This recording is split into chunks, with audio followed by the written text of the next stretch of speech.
रुला देने वाले स्टोरी। इस कहानी की शुरुआत होता है अभिषेक नाम की लड़के से, जो अभी अभी अपना पढ़ाई खत्म करके बाद उसे एक अच्छी नौकरी मिल गई। अच्छी नौकरी के कारण उसे अच्छा वेतन भी मिलता था। उस अभिषेक ने अपने वेतन में एक जगह खरीदा और घर बनाया। घर बनाने के बाद शादी के लिए लड़की की तलाश शुरू हुई।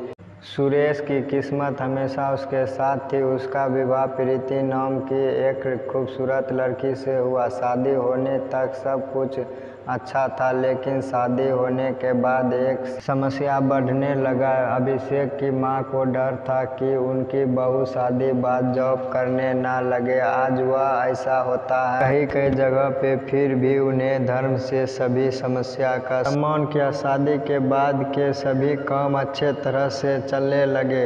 अभिषेक और प्रीति की पहली रात की तैयारी के बाद सब लोग आराम करने लग गए। उसके इंतजार की पहली रात आने की खुशी में अभिषेक बहुत उत्साहित थे, लेकिन प्रीति पहले रात में ही उसके फेस का रंग सड़े हुए फूल की तरह दिखने लगी थी। अभिषेक ने फूलों से सजे कमरे में प्रीति का इंतजार कर रहा था।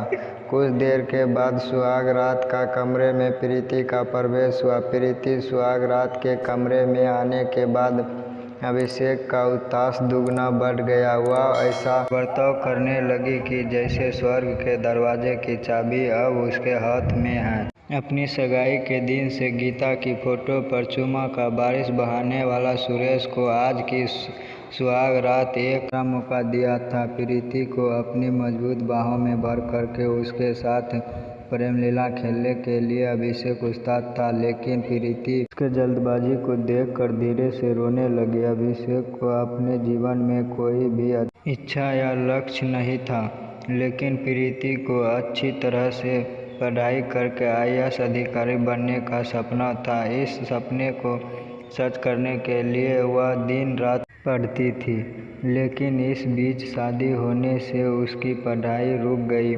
प्रीति आसानी से अभिषेक को अपने मन को सौंप दी थी, लेकिन अपने बदन को सौंपने के लिए उसकी अंतरात्मा राजी नहीं हुआ।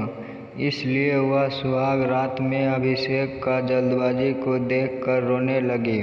उसके रोने के कारण सुनकर अभिषेक सहम गया। वह सिर्फ शरीर सुख के लिए उसके साथ शादी किया था।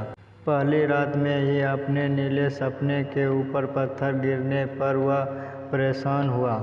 प्रीति के सपने के लिए सुरेश अपनी वासना का त्याग करने के तैयार नहीं था। वह उसे जबरन इस्तेमाल करने के लिए आगे बढ़ा। इस कहानी का दूसरा पार्ट जल्द ही आ रहा है। देखने के लिए चैनल को सब्सक्राइब करो और वीडियो को लाइक ज़रूर करें।